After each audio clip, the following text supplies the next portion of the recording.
আজকে যে আমরা এখানে এসেছি, আমাদের ১ নম্বর দাবি ছিল হলো ২৪শে জুলাই ২০২৪ সালের ১৭ই জুলাই। এই দিনে আমাদের হলগুলোতে সবগুলোতে আমরা ছাত্রলীগ সন্ত্রাস মুক্ত করেছিলাম আমাদের হলগুলো। সেই দিনে আমাদের মোটামুটি ৯টা দফা ছিল, তার মধ্যে ২ নম্বর দফা ছিল এরকম, আমাদের প্রত্যেকটা হল থেকে ছাত্রলীগ, ছাত্রদল, আপনার বাম, ডান, এনসিপি, মানে গণতান্ত্রিক ছাত্র সংসদ, যে কোনো রাজনৈতিক দল সবগুলোকে নিষিদ্ধ করতে হবে।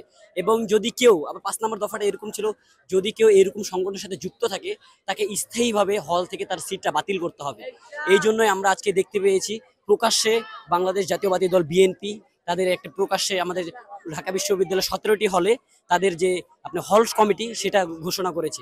এটারই প্রতিবাদে আমরা ছাত্র সমাজ, আমরা সবাই আমাদের জায়গা থেকে আমরা সচেতন হয়ে এদের বিরুদ্ধে আমরা বিক্ষোভ কর্মসূচি গ্রহণ করেছি। কারণ আমরা কোনো ধরনের হল ভিত্তিক ছাত্র রাজনীতি চাই না। আর আপনারা জানেন যে ৮ আগস্ট প্রতিটা হলে ছাত্রদল নিজেদের কমিটি ঘোষণা দিচ্ছে। তো এই জন্য কালকে দেওয়ার পরেই আজ রাতে আমরা আসছি।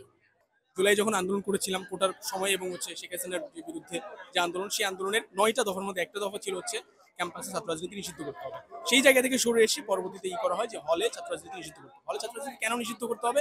কারণ ছাত্রলীগের সময় আমরা দেখেছি হলে ছাত্র রাজনীতির কুফল কি, গেস্টরুম, গণরুম এইসবের মাধ্যমে তারা ছাত্রদের উপর ক্রমশ অনবরত অত্যাচার চালিয়ে গেছে। এই জন্য আমরা হলে কখনো ছাত্র রাজনীতি চাইনি। এটা সেই গত বছরের জুলাই থেকে এখন পর্যন্ত আমরা চাচ্ছি না হলে কেউ। এখানে প্রায় সব শিক্ষার্থী বলা চলে হলে ছাত্র রাজনীতি চায় না। শুরু থেকে একটাই ছিল যে কোনো হল রাজনীতি থাকবে না, যেটা আমরা গত বছর ১৭ই জুলাই খুব সুন্দর করে প্রপোজ করাবো দরখাস্ত দিয়ে তিনি বলছেন যে মেনে নিছে। এখন হল কমিটি দিল ৭ জনের, যেখানে আমরা বললাম যে আগের বছরে বলা হয়েছে হল কমিটি থাকবে না, এখন কেন হচ্ছে? তারা বললো সেন্ট্রাল থেকে ডিসিশন আসছে। আমরা সেন্ট্রালে আসলাম, সেন্ট্রাল বললো হল প্রপোজড, আমরা যাব কোথায়? এখন স্যার আমার কাছে মনে হচ্ছে না স্যার টু দ্য পয়েন্টে অ্যান্সার দিচ্ছে। স্যার ওইটাকে বারবার ডাকসুর সাথে মিলাই ফেলছে। ডাকসুর সাথে আমার মনে হয় না হল রাজনীতির কোনো সম্পর্ক আছে। স্যার টু দ্য পয়েন্টে অ্যান্সার থেকে আমরা এটাই চাচ্ছি। আর যদি তিনি টু দ্য পয়েন্টে অ্যান্সার নাই দেয় বা আমাদের যে দাবি সেটা যদি পুরো নাই করে, তাহলে নেক্সট স্টেপ অবশ্যই গত বছর যা হয়েছে তাই হবে।